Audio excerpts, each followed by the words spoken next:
자라남의 법칙을 The Law of Growth라고 하네요. Principle of Growth라는 말이 더 어울릴 것 같은데, 바울 신학의 대가라고 불리는 사람이 있죠. 우리 한국인으로서 굉장히 자랑스러운 신학자입니다. 지금 풀러 신학교의 교수로 있는데 우리 김세윤 교수님이 쓴 바른 신앙을 위한 질문들이란 책이 있습니다. 이 책에 보면 한국 기독교의 위기를 잘못된 교리가 그 이유 중에 하나다. 잘못된 교리. 한국 교회는 믿음으로 말미암아 구원에 이른다는 말씀을 강조하다 보니까 믿는 순간 구원이 완성된 것처럼 잘못 가르치고 있다. 이렇게 전합니다. 한 번 구원을 받으면 어떤 일을 해도라고 하는 말은 넣지 않지만 버림을 받지 않는다는 구원파적인 가르침을 묵인하고 가르치고 있다. 그러므로 아무것도 하지 않아도 우리는 마치 이미 완성되어 있는 것 같은 느낌으로 살 때가 있다 라고 그 책은 지적하고 있습니다. 믿음은 구원의 시작일 뿐 완성은 아닙니다, 여러분. 완성은 성화지 않습니까? 그리고 우리는 지금 성화된 완전한 존재가 아니라 성화되어가는 과정에 있는 존재들입니다. 그래서 끊임없이 자라야 합니다. 혹시 우리의 신앙이 자라나지 않고 정체에 머물러 있다고 느낀 적은 없습니까? 오히려 처음 믿었을 때보다 믿음이 오히려 더 작아지고 약해지는 것은 아닌지 우리 한번 돌아보는 자신의 성찰의 시간이 필요합니다. 왜냐하면 신앙의 정체가 계속되고 그것에 익숙하다 보면 그 상태에 적응하여 그대로 살아버리기 때문입니다. 그리고 그것으로 충분하다고 애써 스스로 자위하며 자신이 만든 신앙의 그릇된 교리의 틀 속에 갇혀서 안일한 신앙생활을 하게 되기 때문에 그렇습니다. 성경은 어디에도 현재 신앙에 만족하라, 지금 믿는 것으로 충분하다라고 하는 말씀은 없습니다. 오히려 자주 그리고 여러 번 자라라, 온전하라 라고 하는 말씀을 강조하고 있습니다. 빌립보서 2장 3장 12절에 보면요, 사도 바울은 내가 이미 얻었다 함도 아니요 온전히 이루었다 함도 아니라 오직 내가 그리스도 예수께 잡힌 바 된 그것을 잡으려고 쫓아가노라고 고백한 내용이 전해집니다. 그런데요, 이 고백이 언제 전해진 줄 아십니까? 어떤 형편에서 이 고백을 하게 되었는 줄 아십니까? 우리가 흔히 빌립보서는 옥중서신으로 알려져 있습니다. 그러니까 바울이 옥에 갇혔을 때 이와 같은 말을 했다라고 하는 사실인 겁니다. 곧 머지않아 상형을 당하기 그 직전에 죽음의 목전에서도 그는 다메섹 도상에서 주님께 잡힌 바 되었던 그 순간에 가졌던 목표를 향하여 지금도 달려가고 있다라고 고백하고 있는 것입니다. 이것이 우리에게 얼마나 큰 도전이 되는지 모릅니다, 여러분.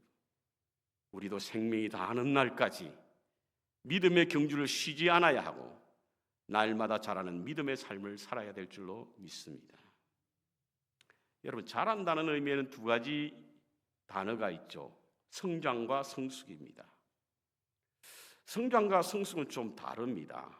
성장은 신체 구조나 같은 물리적인 것 혹은 외적인 것을 자라는 것을 말하고, 성숙은 정신적인 것, 곧 내면의 것과 같은 비물리적인 것을 말할 때 성숙이라고 말을 합니다.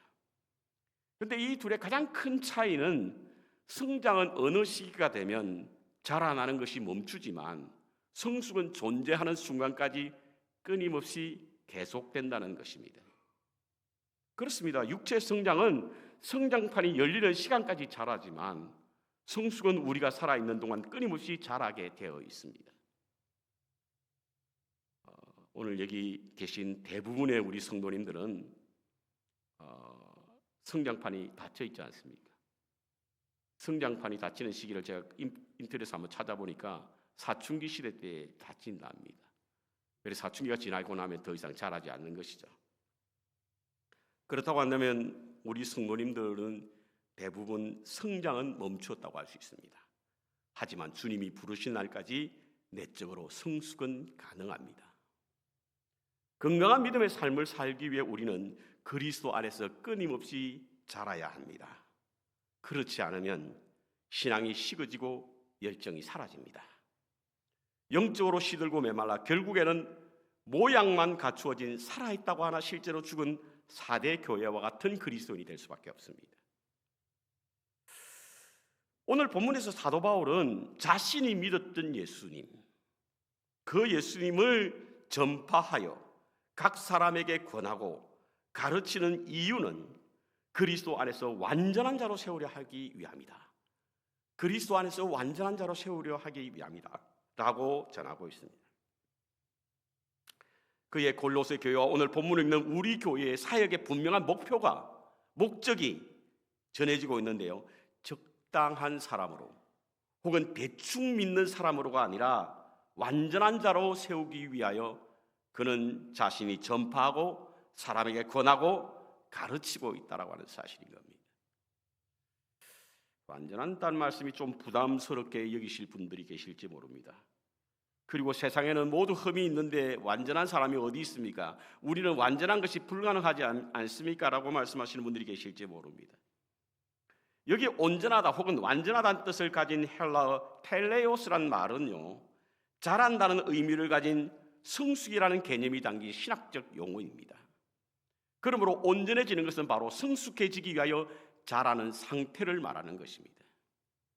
성화론을 가장 많이 강조하고 있는 웨슬리 목사님도 성화라고 하는 것은 완성되는 것이 아니라 끊임없이 성숙해져가는 과정을 가르치고 있는 것이다. 그리스도의 형상을 닮을 수 있도록 영적으로 점점 자라나는 점진적 과정이 바로 완전이다. 이렇게 해석하고 있습니다. 그러기 위해서 우리는 끊임없이 자라는 믿음의 삶을 살아야 합니다. 믿음의 경주를 해야 됩니다. 그렇다면 우리가 신앙이 자라기 위해서 무엇을 해야 할 것인가? 자라남의 프린시플, 법칙이 과연 무엇인가 하는 겁니다. 첫 번째로 신념에 머물지 말고 약속으로 나가야 합니다. 사람들 가운데는요, 자신의 지적 동의를 믿음으로 생각하는 분이 있습니다. 자신들이 듣고 배웠던 것을 통해서 얻은 지혜와 경험으로 생긴 신념을 곧 믿음이라고 착각하는 분이 계세요. 예를 들어 예수님이 그리스도이시기에 예수를 믿으면 구원을 얻는다는 것에 동의가 되어서 믿는 사람들입니다. 이는 대부분 이성적 사고를 바탕으로 두고 그것의 일치가 이루어질 때 믿는 사람들을 말하는 것이죠.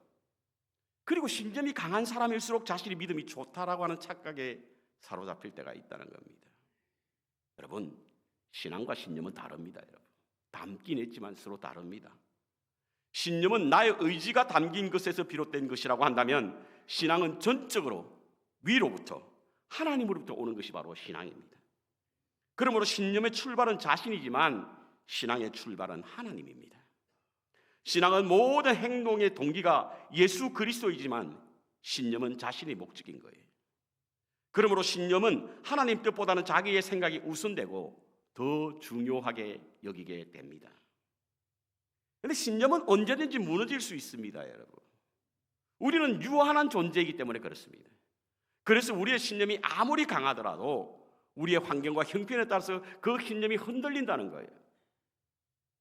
여러분, 세례 요한은요, 누구보다도 신념이 강한 사람이었어요.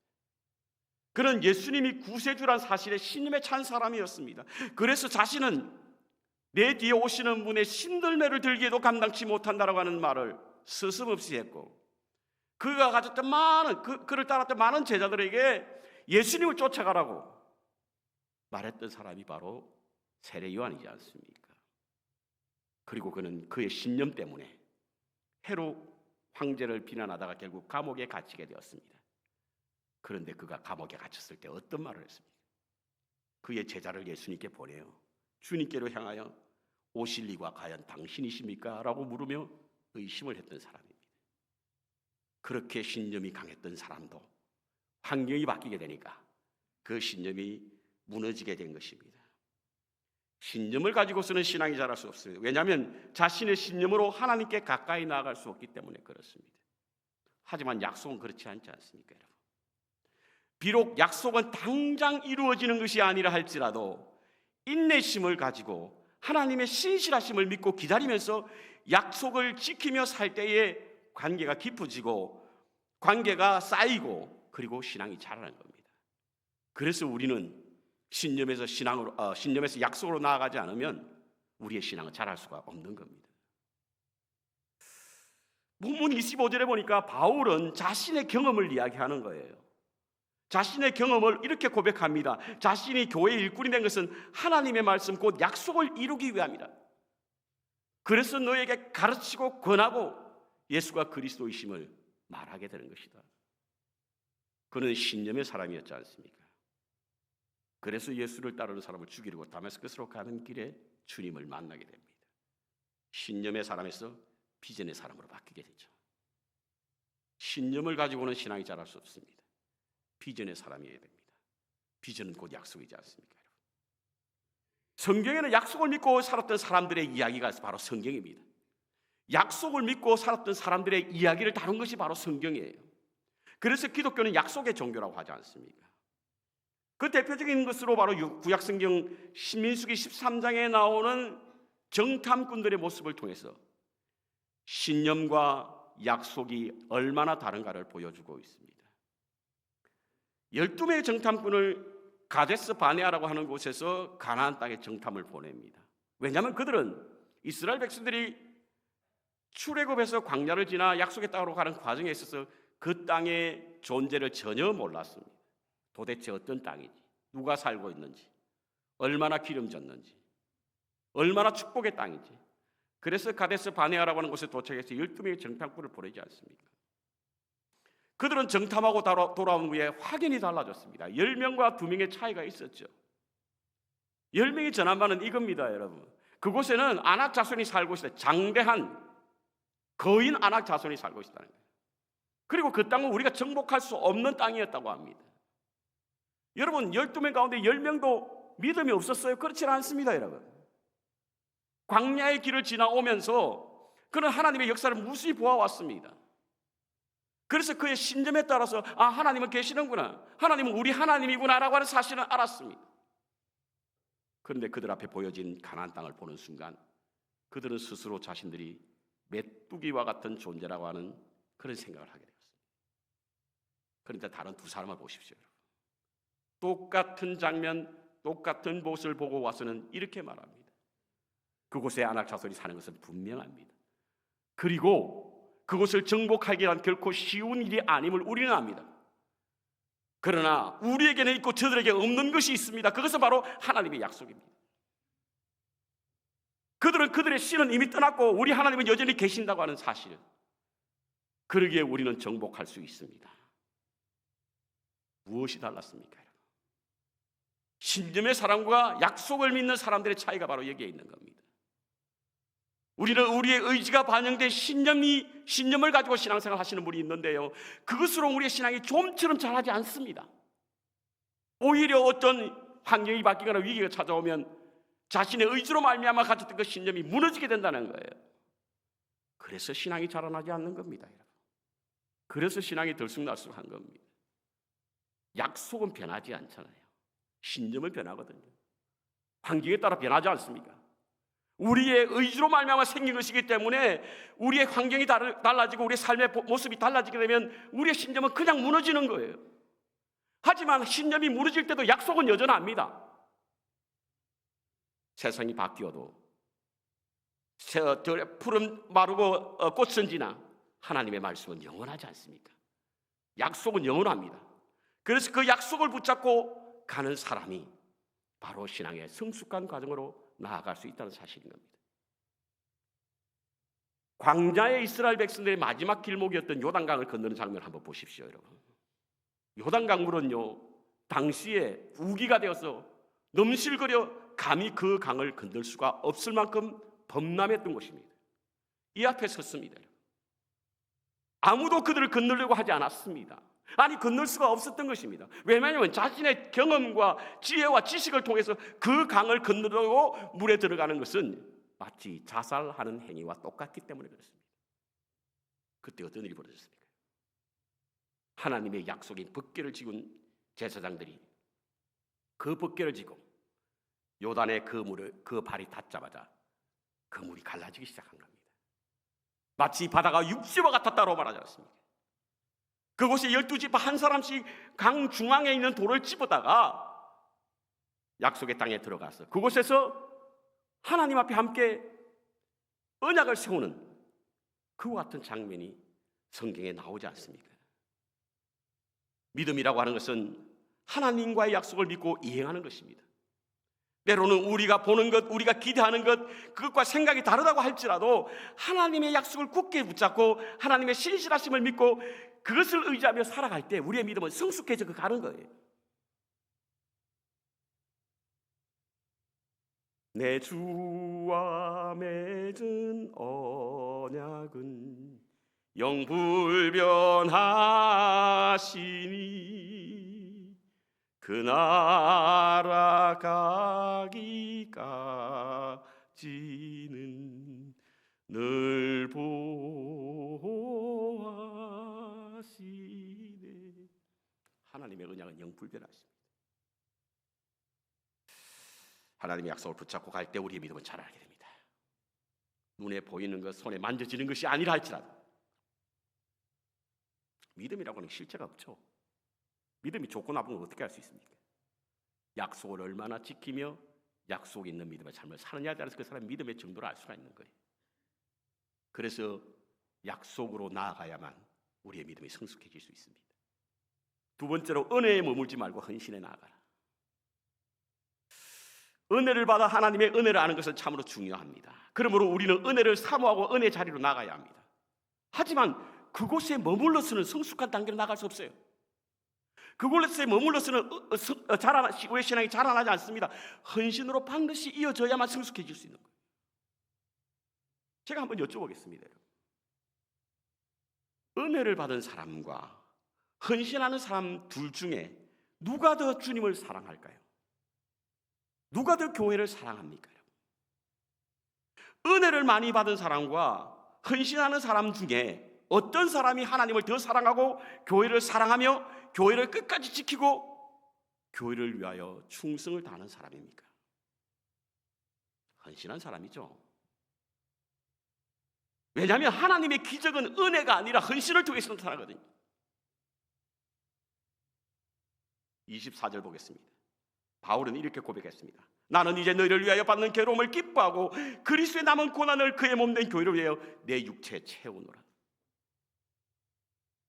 그가 경험했던, 그래서 그를 새롭게 만들었던 예수 그리스도로 말미암아 믿음의 길을 걸어가는 그에게 골로새 교회를 향한 가르침, 권면, 그리스도에 대한 가르침은 바로 예수 그리스도께서 나를 위하여 십자가 달려 돌아가셨으므로 나는 이제 교회와 성도를 위하여 괴로움을 기뻐하고 그리스도의 남은 고난을 그의 몸된 교회에 내 육체에 채운다고 고백한 겁니다. 바울은 주님으로부터 받은 은혜가 참 큽니다, 여러분.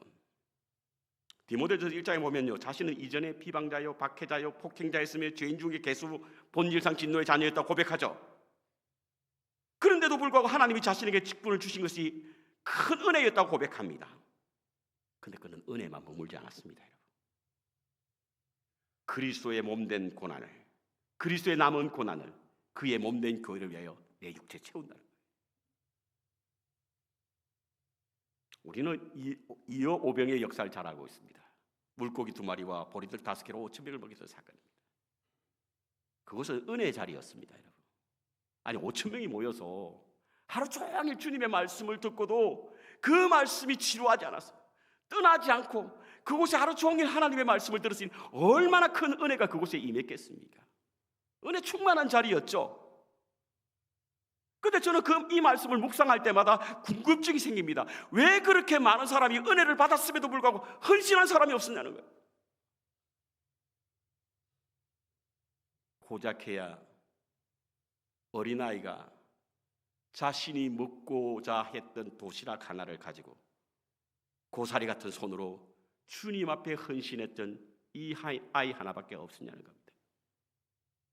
왜 그렇게 은혜 받는 사람이 많았는데도 불구하고 아무도 헌신하는 사람이 없었냐는 거예요. 그 중에 어린아이가 도시락을 가져왔으니 도시락을 가져온 사람이 하나도 없었겠습니까, 여러분? 분명히 누군가는 있을 겁니다. 그럼에도 불구하고 은혜는 있었지만 헌신이 없었던 거예요. 그런데 보십시오, 여러분. 은혜가 기적을 일으켰습니까? 헌신이 기적을 일으켰어요. 우리는 은혜를 구하고 사모해야 합니다. 열심을 다해서 은혜 자리에 가야 하고 은혜를 받기 위하여 열정을 쏟아야 합니다. 그런데 은혜만 가지고 자랄 수는 없습니다. 헌신으로 이어져야만 우리의 신앙은 자라나고 믿음은 성숙해지는 겁니다. 저는 지난 몇 달 전에 심장내과 의사의 권유로 심장 CT를 한번 찍은 적이 있습니다. 관상동맥 칼슘의 점수가 얼마나 되는지 보기 위한 겁니다. 뭐 여기 의료계에 종사하셨던 분들 다 아시겠지만 우리 동맥에 그 석회가 끼는 거 있지 않습니까? 그래서 그 혈관이 막히는 거. 이제 제가 가진 이제 뭐 혈압 혹은 당뇨가 있기 때문에 틀림없이 이제 당신도 그게 있을 거니까 검사를 받아보고 치료를 받으라는 거예요. 그래서 검사를 받았습니다. 옛날에는 뭐 주사를 놓고 이제 혈관을 통해서 알겠지만 요즘은 CT를 통해 다 알 수 있다더라고요. 근데 CT가 훨씬 더 정확하답니다. 검사 결과를 찍는 그 사람에게 물었더니 의사한테 가서 물어보래요. 자기 줄 수 없답니다. 그래서 그 다음날 어포인트를 잡아가 갔더니 그 의사가 그 리포트를 딱 보더니 당신의 칼슘 지수가 제로였다는 겁니다. 할렐루야. 뭐 남의 일이니까 별로 관심이 없으신 건 모르겠지만 칼슘이 혈관의 석회가 없다는 거예요. 맞죠? 그런 뜻이죠. 그러면서 그 의사가 이야기를 하더라고요. 내게는 분명히 관상동맥에 그 석회가 끼어져 있을 텐데 없는 이유가 무엇이냐? 네가 운동을 했기 때문에 그렇다. 이거예요. 저는 비가 오나 눈이 오나 걷습니다. 지난 무더웠던 날 있죠. 그때도 1시에 걸어 올라갔습니다. 내려올 때는 정말 쓰러질 것 같더라고요. 그래도 걸었습니다. 왜? 제가 가진 그런 질병이 예방하기 위해서. 그런데 걸었더니 그게 없어지더라는 거예요. 저는 그때 깨달았습니다. 운동을 하면 괜찮구나. 지금 목숨 걸고 운동하고 있죠. 지금 여러분 우리 교회 안에서 영적인 동맥경화에 빠진 사람들이 참 많습니다. 영적 동맥경화에 빠졌어요. 은혜를 받아서 뚱뚱해져 있는데도, 영적으로 뚱뚱해져 있는데도 헌신을 하지 않으니 우리가 영적 동맥경화에 빠져서 소화도 제대로 못 시키고 조그마한 일에도 흔들리고 조그만 미풍에도 우리가 견디지 못하고, 그게 다 영적 동맥경화 현상이거든요. 왜 그렇습니까, 여러분? 영적인 생명력이 상실되고 터져버립니다. 그것은 바로 헌신보다는 은혜만 타령하기 때문에 그래요. 그저 은혜 받는 자리는 찾아다니는데 헌신하는 자리가 없는 겁니다. 우리는 이미 자격 없는 자에게 조건 없이 주시는 하나님의 은혜를 받아 하나님의 자녀가 이미 되었습니다. 충분할 만큼 은혜를 받았습니다. 이제는 헌신의 자리로 나가야 합니다. 은혜만 가지고는 건강하게 살 수 없습니다. 헌신이 뒤따라야만 건강한 몸이 될 수 있는 것입니다. 독일의 천재 신학자로 알려진 행동하는 신학자 디트로이트 본 히프라고 하는 사람이 있습니다. 그분이 값싼 은혜와 값비싼 은총에 대한 글을 썼는데요. 예수님이 우리를 위하여 죽으심으로 말미암아 우리가 은혜를 받아 하나님의 자녀가 되었는데 그것은 결코 싼 것이 아니라는 겁니다. 공짜는요 값이 없다는 뜻이 아닙니다. 페이레스라는 뜻입니다, 여러분. 싸다는 뜻이 아니라는 거예요. 예수님이 하나님이 그 아들을 이 땅에 보내시고 죽으신 것이 싼 은혜입니까? 값비싼 은총이잖아요. 근데 예수 믿는 사람이 그 값비싼 은총을 값싼 은혜로 바꾸어 놓는다는 겁니다. 하나님이 값비싼 은총을 주셨는데 교회는 값싼 은혜만을 강조하고 있다는 겁니다. 이미 주님이 십자가에서 모든 것을 지불했으니 우리는 영수증만 내면 된다고 생각한다는 거예요. 과연 그렇습니까, 여러분? 헌신 없는 희생이 없는 것은 바로 값싼 은혜라고 그런 강조하고 있습니다. 오늘날 사람들은 헌신하려는 일에는 굉장히 인색합니다. 그렇게까지 안 해도 된다 생각하는 거죠. 그래서 이제 성도님들이 허약해요. 헌신을 안 해서 그랬는지 허약합니다.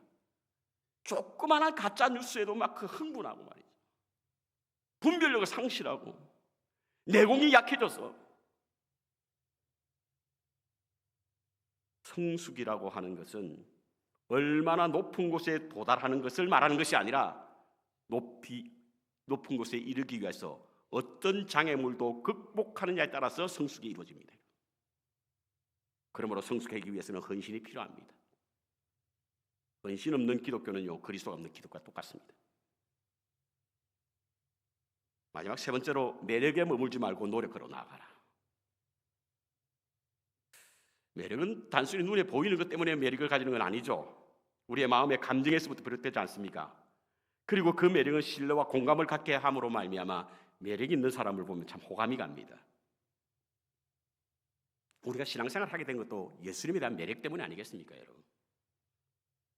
그분이 우리를 위하여 십자가에 달려 돌아가시고 우리는 그분으로 말미암아 하나님의 자녀가 되고 구원에 이르게 된다라고 하는 그런 매력적인 요소가 있기 때문에 믿음 생활 시작한 거죠.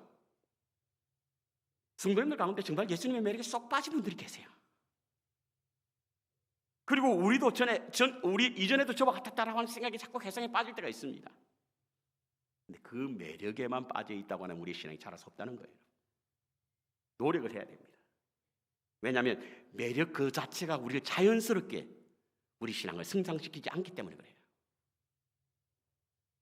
시간이 지나면 이 매력이 내 작용 때문에 그렇다고 그러더라고요. 근데 이 시간이 지나면 내가 적응이 되고 처음 경험했던 신선함이 사라지기 때문에 매력은 상실된다는 거예요. 여러분 청춘 남녀들이 처음에 사랑을 빠지면 매력에 푹 빠져 사귀게 되죠. 그런데 시간이 지나면 지날수록 처음 가졌던 매력은 사라지는 것이 그것과 똑같은 원리입니다. 우리 작은 딸아이가 처음 집을 박차고 나갈 때 신랑에게 콩깍지가 쌓여서 24년을 키워줬던 저를 배반하고 떠났습니다. 한 2년 정도 지나고 나서 제가 물었습니다. 요즘 어떻게 지내? 여전히 너희 사이는 좋은 거야? 물었더니 아빠, 사랑은 영원하지 않음을 알게 되었어. 사랑이 영원하지 않다는 걸 알게 됐어요. 매력은 오래가지 않습니다. 매력 스스로가 자라나지 않습니다. 사랑의 열매는 끊임없이 노력해야만 자라날 수 있습니다. 저는 결혼을 한 사람에게 꼭 부탁하는 것이 있습니다. 여러분들도 잘 아는 내용입니다. 사랑해서 결혼하면 실패합니다. 사랑은 시간이 지나면 식어질 수 있고 사라질 수 있기 때문입니다. 사랑의 감정은 영원하지 않지 않습니까? 사랑하기 위해 결혼해야 합니다. 살다 보면 사랑하지 못할 때도 있기 때문에 그렇습니다. 사랑을 위한 노력을 해야 합니다. 우리 주님과의 관계도 마찬가지예요, 여러분. 처음 신앙생활을 할 때는 주님을 사랑해서 교회가 매력적이기 때문에 시작했을지라도 이제는 주님을 사랑하고 교회를 사랑하기 위해 노력을 해야 합니다.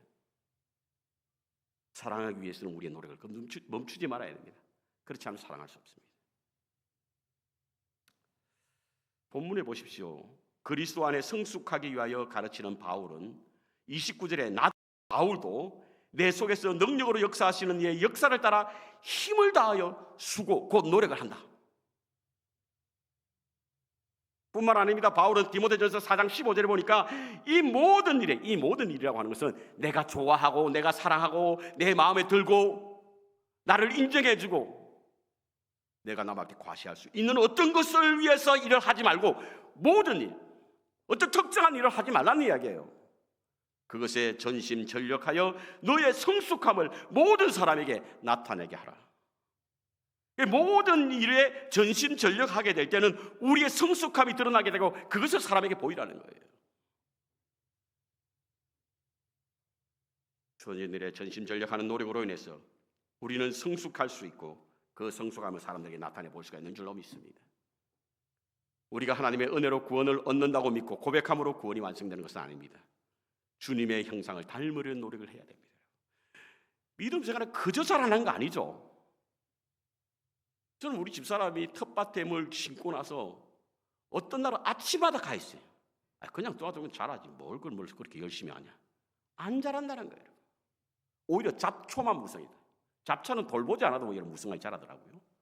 잡초는 가꾸지 않아도 무성이 자랍니다. 우리의 신앙에도 믿음의 씨앗이 떨어졌다고 한다면 노력하지 않으면 온갖 세상의 잡초들이 우리의 신앙을 흔들어 놓는 거예요. 자라나지 못하게 하는 겁니다. 그래서 우리는 그걸 가꾸어야 되잖아요. 그를 위한 노력이 있어야만 신앙이 성장할 수 있고 성숙할 수 있다는 사실을 우리는 기억해야 될 줄로 믿습니다. 은혜의 반대는 노력이 아닙니다, 여러분. 은혜의 반대말은 공로입니다. 날마다 새로워지려는 영적 노력은 주님과의 친밀함으로 이어지는 진실한 가치입니다. 혼신을 다해 주님의 도를 배우고 주님과 친밀한 관계를 갖게 될 때 비로소 성숙한 믿음의 길을 걸어갈 수 있다는 사실을 잊지 마시기 바랍니다. 제가 인간의 품격이라는 책을 자주 인용하게 되는데 꼭 여러분들이 한번 좀 읽었으면 좋겠다라는 생각 때문에 이 책에 있는 내용을 자주 소개합니다. 데이비스 브룩스라고 하는 사람이 쓴 책이죠. 뉴욕 타임스가 베스트셀러로 2달인가 3달간 인정했던 책입니다. 그 책의 서두에 보면 임마누엘 칸트의 말을 인용하면서 시작되는데요. 인간의 뒤틀린 목재에서 고든 것이라고는 어떤 것도 만들 수 없다. 인간의 뒤틀린 목재에서, 그러니까 우리가 뒤틀렸다는 존재라는 겁니다, 여러분.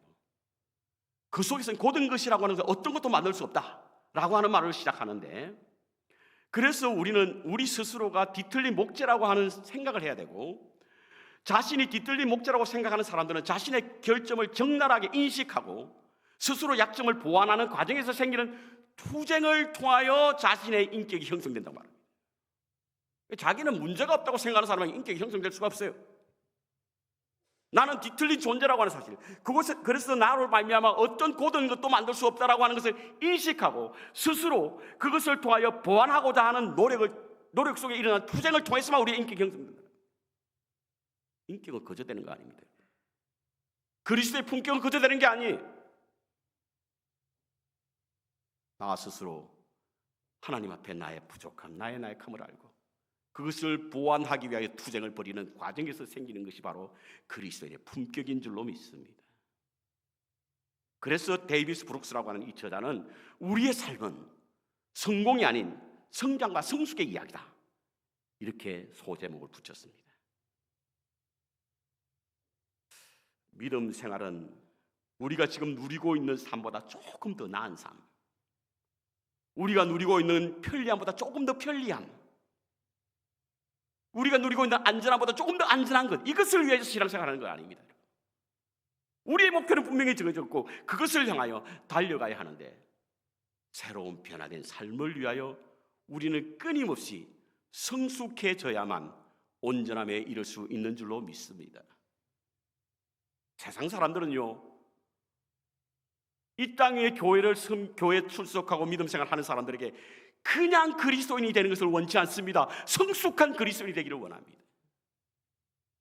그러므로 우리는 끊임없이 진보해야 하고 자라야 합니다.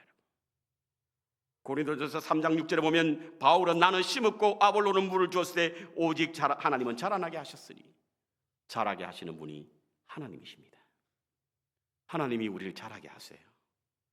우리가 어떤 경로를 통해서 믿음을 가졌는지 알 수는 없지만 자라나게 하시는 분은 바로 하나님이라는 사실을 잊지 말아야 합니다. 그래서 지금 현재 머물러 있어서는 자라나지 않습니다. 약속과 헌신 그리고 노력이라는 씨앗을 심고 그곳에 물을 주게 될 때 자라게 될 줄로 믿습니다. 신념에 머물지 말고 약속으로 나아가십시오. 은혜만 머물지 말고 헌신으로 나아가시기 바랍니다. 매력에 머물지 말고 노력하시기 바랍니다. 범사에 예수님에게까지 자라나서 하나님이 부어주시는 크신 은혜 가운데 거하며 날마다 주님과의 친밀한 믿음의 삶을 위해 성숙해져가는 우리 모두가 되시기를 주님의 이름으로 축원합니다.